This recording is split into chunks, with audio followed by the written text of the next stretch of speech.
Unit 8 logic.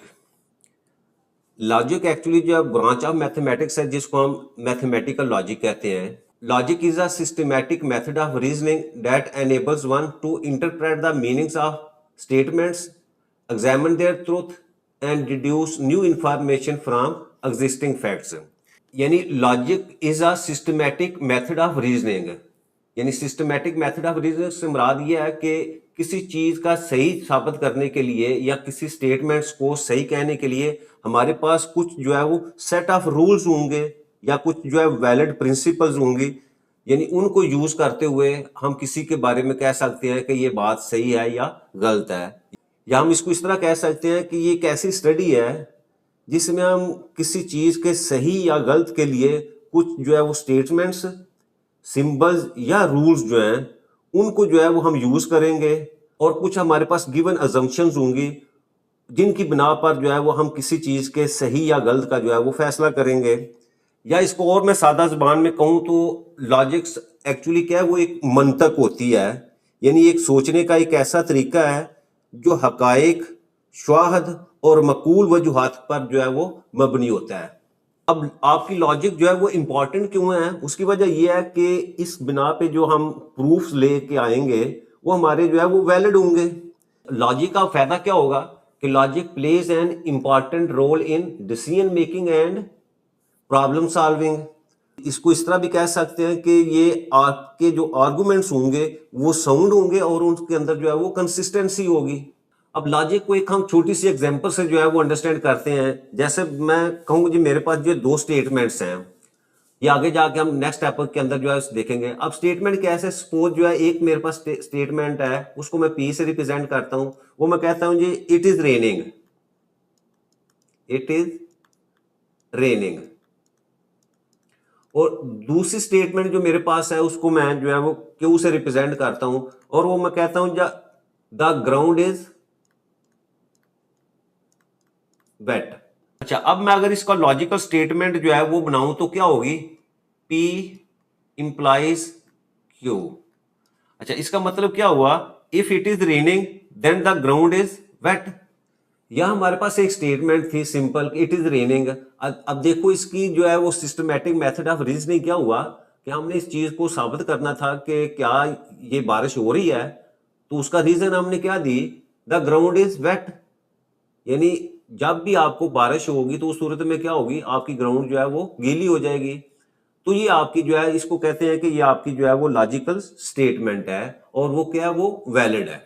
अब हमारे पास जो है वो टाइप्स ऑफ लॉजिक जो है वो दो तरह की हैं। जैसे मैं उसको यहां लिखूं, टाइप्स ऑफ लॉजिक। अच्छा, उसमें से एक टाइप जो है उसको हम कहते हैं इंडक्शन, और जो दूसरी टाइप हमारे पास है उसको हम कहेंगे जी डिडक्शन। अब वन बाय वन जो है वो हम इनको थोड़ा सा अंडरस्टैंड करते हैं। अब पहले टाइम में क्या होता है कि we often draw general conclusions from limited number of observations and experience. अच्छा, अब उसको एक सादा से एग्जांपल से जो उसने एक्सप्लेन किया हुआ है कि a person gets penicillin injection once और twice and experiences a reaction soon afterward. यानी इसमें क्या होता है कि एक बंदा जो है वो पेनिसिलिन का जो है वो इंजेक्शन लगाता है, वो 2 या 3 दफा लगाता है। तो इसका मतलब क्या हुआ, उसने देखा कि मैंने जब भी पेनिसिलिन का इंजेक्शन लगाया तो उस सूरत में मुझे क्या हो जाता है, मुझे एलर्जी हो जाती है। तो इसका मतलब क्या हुआ, यहां से उसने जो है वो एक कंक्लूजन जो है वो ड्रा कर लिया। इस तरह का मेथड जिसमें हम कुछ लिमिटेड नंबर ऑफ ऑब्जर्वेशन या एक्सपेरिमेंट से एक नतीजा जो है वो निकाल लें तो उसको हम कहते हैं कि वो आपका जो मेथड है लॉजिक का, वो इंडक्शन मेथड कहता है। अच्छा, inductive reasoning is helpful in natural sciences where we must depend upon repeated experiments and observations. In fact greater part of our knowledge is based on induction. यानी हमारा जो ज्यादातर जो हमारा जो डेली जो हम जो रिजल्ट जो है वो निकालते हैं वो आपका जो इंडक्शन मेथड से जो है वो निकालते हैं। अच्छा, अब दूसरा मेथड के लिए यहाँ जो है वो that is called the deduction. उसके लिए कहता है कि we have to conclude from accepted और वेल नोन फैक्ट्स।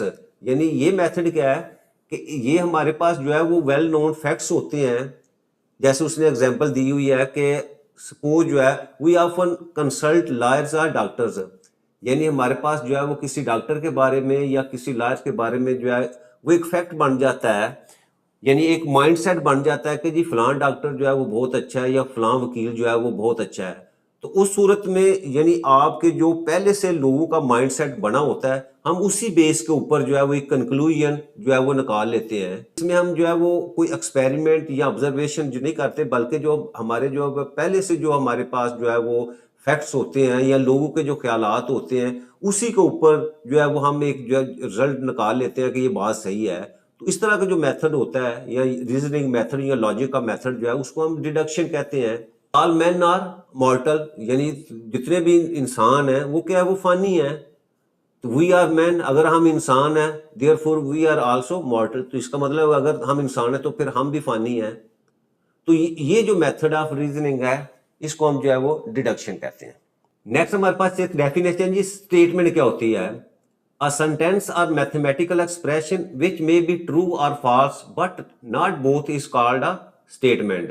यानी आपका ये एक सेंटेंस या एक मैथमेटिकल एक्सप्रेशन जो है जिसके दो ही आपके पास आउटकम्स हो, यानी आपके पास या तो वो चीज जो है वो ट्रू हो या फॉल्स हो, तो उसको हम कहते हैं कि ये आपकी क्या है, ये स्टेटमेंट है। This is correct so far as mathematics and other sciences are concern, यानी मैथ के अंदर या आपकी जो साइंसेस हैं उसके अंदर वो कहता है कि आपके पास जो है ये सिर्फ और सिर्फ जो है वो दो ही इसके जो है वो रिजल्ट्स होते हैं कि या वो चीज ट्रू होती है या फॉल्स होती है।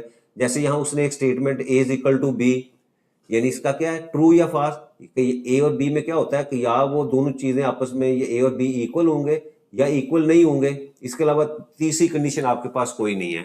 सिमिलरली एनी फिजिकल और chemical theory can be either true और फॉल्स। अच्छा, ये यानी यहां तक तो उसने कहा कि ये चीजें जो है वो आपके पास सिर्फ और सिर्फ या कुछ चीज ट्रू होगी या false.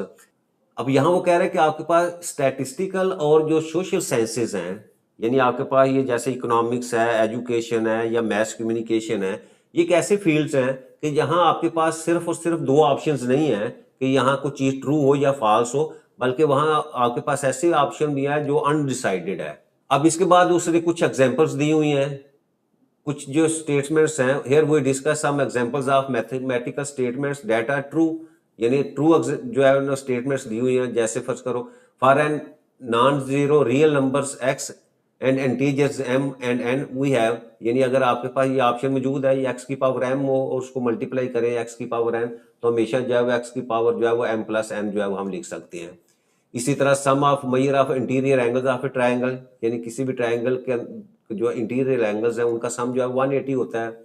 Circumference of a circle with radius R, यानी आपका सर्कल का सर्कमफ्रेंस 2 पाई। तो ये जितनी भी स्टेटमेंट्स हैं ये सारी की सारी जो है वो ट्रू हैं। इसी तरह उसने कुछ जो है वो स्टेटमेंट्स दी हैं जो फॉल्स हैं, जैसे 3 + 4 = 8, यानी ये फॉल्स है, यानी इधर आपके पास ये 7 होता है और ये 8 है, यानी 7 8 के इक्वल नहीं है, तो फॉल्स हुई। सेकंड उसने कहा कि आपका जो सेट ऑफ इंटीजर्स जो है वो सब सेट ऑफ होल नंबर्स है, तो ये भी इम्पॉसिबल है, बल्कि सेट ऑफ होल नंबर जो है वो आपका सेट ऑफ इंटीजर्स का सबसेट होता है। All isosceles triangles are equilateral, तो आइसोसेलेस जो है उसमें तो दो साइड्स जो इक्वल होती हैं, इक्विलेटरल में 3 होती हैं, तो इसका मतलब तमाम आइसोसेलेस जो है वो इक्विलेटरल ट्रायंगल नहीं होती। तो ये आपकी जो है वो फॉल्स स्टेटमेंट्स हैं। नेक्स्ट हमारे पास है जी लॉजिकल ऑपरेटर्स। यहाँ हम इनका ओवरव्यू देखेंगे, नेक्स्ट हम जो है वो वन बाय वन जो है इनको एक्सप्लेन करेंगे। जैसे कहता है the letter P Q etc will be use to donate the statements, यानी हम स्टेटमेंट्स को जो है वो पी क्यू या आर वगैरह इस तरह जो है उनसे रिप्रेजेंट करेंगे। A brief list of symbols which will be used is given below. अच्छा, अब देखिए ये सिंबल्स उसने सबसे पहले दी हुई है, ये सिंबल है, ये जो है ना उसने जो है वो 5 सिंबल दिए हुए हैं और इनको पढ़ना कैसे है और इसका जो है वो सिंबॉलिकल एक्सप्रेशन क्या है और उनको कैसे आपने पढ़ना है वो लिखा हुआ है। अच्छा, अब देखिए ये जैसे ये साइन बना हुआ है ऐसे, ठीक है। अब इसको कहते हैं नॉट, यानी इसको पढ़ेंगे हम नॉट पढ़ेंगे। जैसे अगर फर्ज करो ये पी के शुरू में लिखा हुआ है तो इसको हम पढ़ेंगे नॉट पी, नॉट पी कह लेंगे या इसको कहेंगे नेगेशन ऑफ पी, यानी ये इसको पढ़ने के दो। इसी तरह ये देखें, या अगर ये इस तरह जो है वो उल्टा वी लिखा हुआ हो तो ये सिंबल है किसका, एंड का। और ये अगर हम पी और क्यू के दरमियान में तो हम इसको पढ़ेंगे पी एंड क्यू। इसी तरह ये बी जो ऊपर की तरफ जिसका रुख बना हुआ है इसको हम कहेंगे ये आर है, और इसको लिखेंगे हम पी आर क्यू। अच्छा, उसके बाद ये एरो बना हुआ है, एरो में क्या है, इफ देन, यानी अगर आपके पास जो है इसको हम पढ़ेंगे तो इफ देन, जैसे ये अगर पी और क्यू में इस्तेमाल हो तो हम इसको पढ़ेंगे इफ पी देन क्यू, और दूसरा इसको पी इंप्लाइज क्यू जो है वो भी हम इसको कहते हैं। और आखिरी हमारे पास ये देखें यहाँ आपके दोनों तरफ एरो लिखे हुए हैं, इज इक्विवेलेंट टू, यानी ये सिंबल जो है वो इसको हम पढ़ते हैं ये इज इक्विवेलेंट टू, या दूसरा इसका नाम है if and only if. If and only if का मतलब ये है कि ये आपका जो सिंबल है ये पी से क्यू की तरफ भी जो है वो जा रहा है और क्यू से पी की तरफ भी आ रहा है, यानी इसका रुख जो है वो दोनों तरफ है। आगे हम पढ़ेंगे इसको बाई कंडीशनल भी कहते हैं, यानी इसको हम पढ़ेंगे कैसे, P if and only if Q, या दूसरा इसका नाम है P is equivalent to Q. अच्छा, जब वन बाय वन हम इन ऑपरेटर्स को जो है वो डिस्कस करते हैं, सबसे पहले हमारे पास है जी नेगेशन। अच्छा, नेगेशन में क्या है कि अगर हमारे पास कोई स्टेटमेंट है उसको हम पी से रिप्रेजेंट करें तो उसकी नेगेशन क्या होगी, उसको हम जो है वो इस तरह जो है ये साइन जो है स्टार्ट में लिख देंगे तो ये उसकी नेगेशन होगी, यानी इसको क्या पढ़ेंगे हम, not P. It follows from this definition that if P is true, और इसका नेगेशन क्या होगा, वो फॉल्स होगा। यानी अगर हम पी को कहें कि ये ट्रू है तो अगर उसके साथ ये नेगेशन का साइन लगा देंगे तो वो क्या होगी, वो फॉल्स हो जाएगी। और अगर हम पी को कहें कि ये फॉल्स है तो उसके साइन लग जाएगा तो आपके पास जो है वो ट्रू हो जाएगा। The possible truth table of P and negation P R given in the table 1। अच्छा, which is called truth table, यानी इस तरह के जो टेबल हम बनाएंगे ये आगे भी बने हुए हैं, इनको हम ट्रूथ टेबल कहते हैं। अच्छा, अब देखें ये एक स्टेटमेंट हमारे पास ये पी है। अच्छा, पी की दो ही पॉसिबिलिटी है, ये हमने लिखना है या वो ट्रू हो सकता है या फॉल्स। तो जब हम इसकी नेगेशन लेंगे, अब यहाँ ट्रू है तो इसकी नेगेशन क्या हो जाएगी, फॉल्स हो जाएगी, और अगर फॉल्स होगी तो उसकी नेगेशन लेंगे तो आपके पास जो है वो ट्रू आएगा। सेकंड है जी हमारे पास conjunction. The conjunction of two statements P and Q is symbolically written as P and Q, यानी कंजक्शन को हम जो है वो लिखेंगे तो इस तरह होगा P and Q. A conjunction is considered to be true if both statements are true, यानी अगर आपकी दोनों स्टेटमेंट्स ट्रू होंगी तो आपका कंजंक्शन जो है वो ट्रू होगा। So the truth table of P and Q is given. अच्छा, अब देखिए इसमें सबसे पहले तो जो है ये आपको याद करना है कि ये आपके पास पी और ये आपके पास क्यू है, ये दो स्टेटमेंट्स लिखी। अच्छा, पहले आपने कॉलम के अंदर हमेशा जो है वो ट्रू ट्रू और फिर फॉल्स फॉल्स आपने लिखना है, और दूसरे में आपने क्या करना है, ट्रू फॉल्स और ट्रू फॉल्स, यानी हमारे पास जो है वो पी क्यू स्टेटमेंट्स जो है उनके दरम्यान यही पॉसिबिलिटी जो है वो आ सकती हैं कि या दोनों चीजें ट्रू हो सकती हैं, या पी ट्रू और क्यू आपके पास फॉल्स, और या आपके पास जो पी है वो फॉल्स हो और क्यू ट्रू हो, और या जो है वो दोनों पी और क्यू जो है वो आपके फॉल्स हो। यानी ये फोर पॉसिबिलिटी जो है ये हर आपने तो टेबल के अंदर जो है वो खुद जो है वो डिजाइन करनी है। अच्छा, अब देखिए यहाँ उसने कहा है कि आपका पी एंड क्यू जो है वो सिर्फ और सिर्फ एक ही उसने कि अगर आपके पास पी और क्यू दोनों ट्रू होंगे तो उस सूरत में आपका कंजक्शन जो है वो ट्रू होगा। तो इसका मतलब पहला जो है इसमें दोनों ट्रू है तो आपके पास ट्रू है, और बाकी जितनी भी पॉसिबिलिटी है उसके अंदर जो है वो आपका जो है वो फॉल्स होगा। एग्जाम्पल यहाँ देख लें, whether the following statements are true और फॉल्स।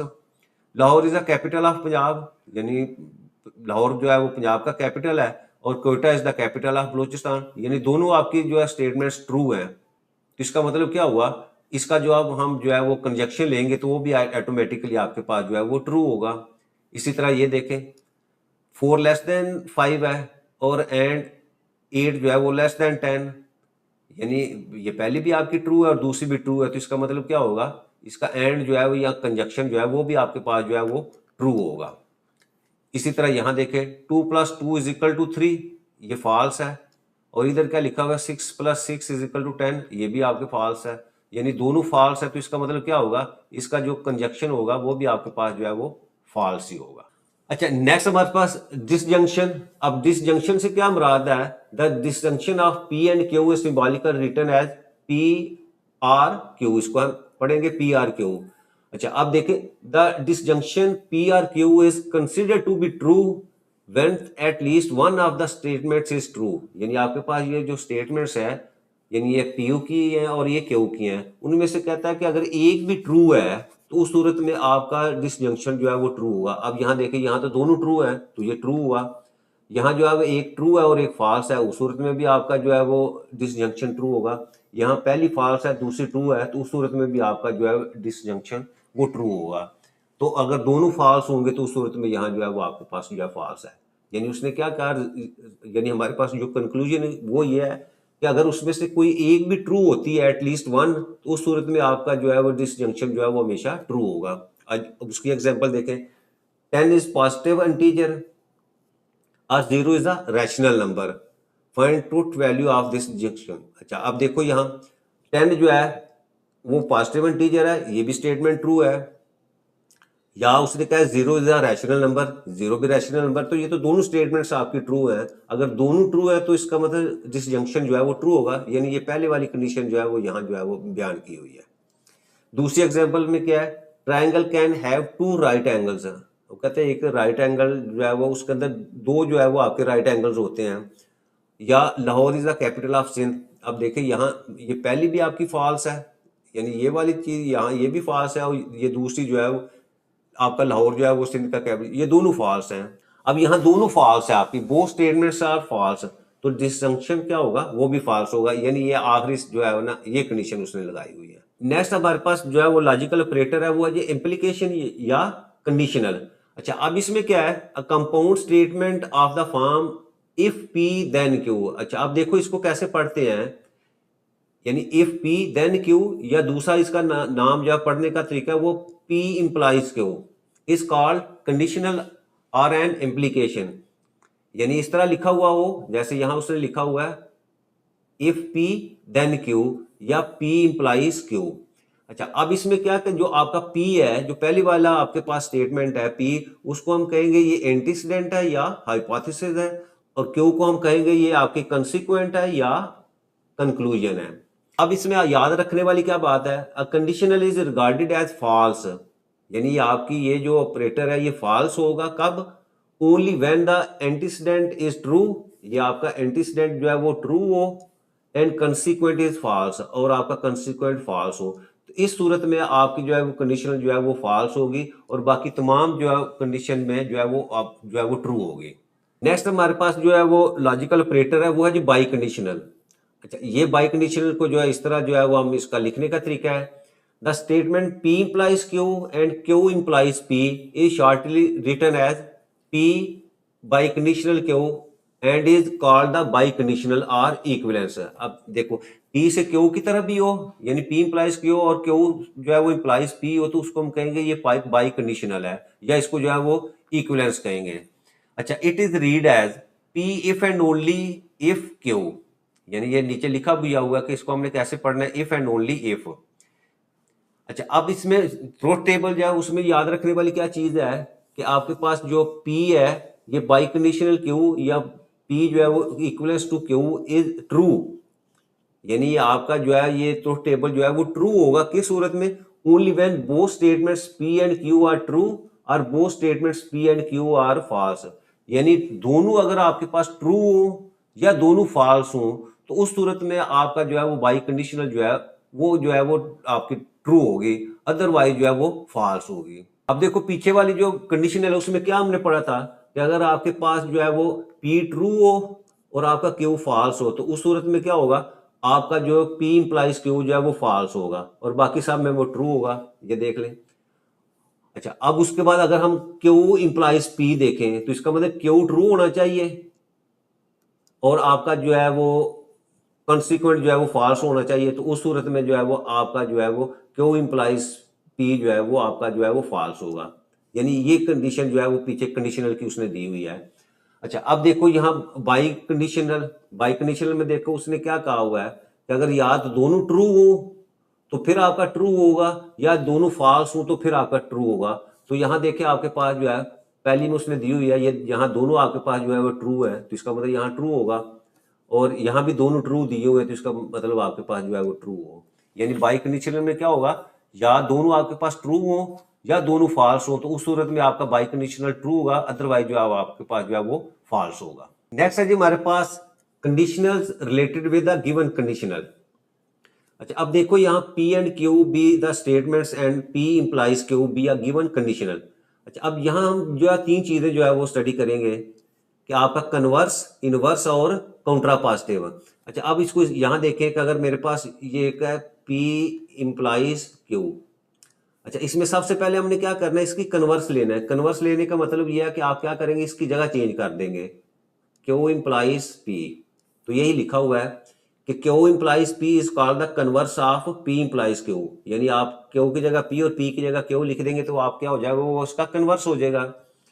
सेकंड है जी इनवर्स। अब इनवर्स से क्या मुराद है, फर्स्ट करो इसी का मैं P इम्प्लाइज Q, इसका इनवर्स लेना हो तो इनवर्स का मतलब क्या है, इसका मैं नेगेशन कर दूंगा। ये P है तो इसका नेगेशन P आ जाएगा, और Q है तो इसका नेगेशन Q आ जाएगा। ठीक है, और साथ दरम्यान में मैं इम्प्लाइज लिख दूंगा। ये इनवर्स कहलाता है। अब यहाँ देखें, माइनस अपना negation P implies negation Q is called the inverse of P implies Q। यानी दोनों का आपने क्या कर देना, नेगेशन ले लेंगे P और Q का, तो वो आपका इनवर्स कहलाएगा। अच्छा, तीसरा इसके अंदर है जी काउंट्रापास्टिव। काउंट्रापास्टिव में आपको क्या करना है, आपको कन्वर्स और इनवर्स जो है वो दोनों लेने पड़ेंगे। सपोज देखो ये P इम्प्लाइज Q है, तो सबसे पहले मैं क्या करूंगा, Q इधर ले आऊंगा और P इधर ले जाऊंगा, ये मेरा कन्वर्स हो जाएगा। और दूसरा क्या करूंगा, मैं साथ इसकी नेगेशन भी कर दूंगा, तो ये आपके पास जो है वो आ जाएगा जी काउंट्रापास्टिव। ठीक है, ये यहाँ लिखा हुआ है उसने कि negation Q implies negation P is called contrapositive of P implies Q। यानी आपने जगह भी चेंज कर देनी है और उसके साथ जो है वो आपका उसका नेगेशन भी लेना है। यानी कन्वर्स और इनवर्स जो है दोनों कंडीशंस आप लगाएंगे तो आपके पास जो है वो काउंट्रापास्टिव आ जाएगा। अब इसी का तो टेबल उसने बनाया हुआ है, यहाँ P उसी तरह लिखी हुई है, ट्रू ट्रू फॉल्स फॉल्स। इसी तरह Q में ट्रू फॉल्स ट्रू फॉल्स। अच्छा, यहाँ उसने P का नेगेशन लिया हुआ है, यानी ट्रू है तो फॉल्स, ट्रू है तो फॉल्स, फॉल्स है तो ट्रू। और इसी तरह नेगेशन जो है वो Q का लिया हुआ है। अच्छा, यहाँ उसने कंडीशन लगाई हुई है P इम्प्लाइज Q। तो P इम्प्लाइज Q में क्या होता है, ये आपके पास P है और ये आपके पास Q है। तो यहाँ मैंने देखा हुआ है कि सिर्फ आपके पास ट्रू हो, ये एंटीसीडेंट ट्रू हो और आपका कंसिक्वेंट फॉल्स हो, तो उस सूरत में आपके पास जो है वो फॉल्स आता है। अदरवाइज जो है वो आपके पास जो है वो सारे ट्रू आते हैं। इसी तरह इसको Q इम्प्लाइज जो है वो P, वो भी यही कंडीशन है आपके पास। अब यहाँ उसने कन्वर्स लिया हुआ है, कन्वर्स के बाद इनवर्स लिया हुआ है और फिर काउंट्रापास्टिव लिया हुआ है। तो वो वही कंडीशन जो पीछे हमने स्टडी की है वो सारी की सारी जो है यहाँ जो है वो यूज होंगी। यहाँ इंपॉर्टेंट चीज क्या है कि आप देखें, एनी कंडीशनल एंड इट्स काउंट्रापास्टिव, ये कंडीशनल है और ये आपके पास जो है वो काउंट्रापास्टिव है। अब देखें दोनों की जो है यहाँ आप जो है उसका रिजल्ट देखें, true false true true, true false true true. तो ये इसका मतलब क्या हुआ, any conditional and its contrapositive are equivalent, ये दोनों जो है वो इक्विवेलेंट होते हैं। Therefore any theorem may be provided by proving its contrapositive. ठीक है, यानी ये यूज कर ले या ये यूज कर ले, तो ये कहते हैं काउंट्रापास्टिव जो है वो प्रूफ के लिए जो है वो उसको यूज कर सकते हैं। और दूसरा उसने the converse and inverse are equivalent to each other, इसी तरह इनको देखें, ये आपके पास कन्वर्स है और ये आपके पास जो है वो इनवर्स है। और यहाँ भी देखें, true true true true, false false, true true. तो ये भी आपके पास जो दोनों कंडीशन जो है वो इक्विवेलेंट है।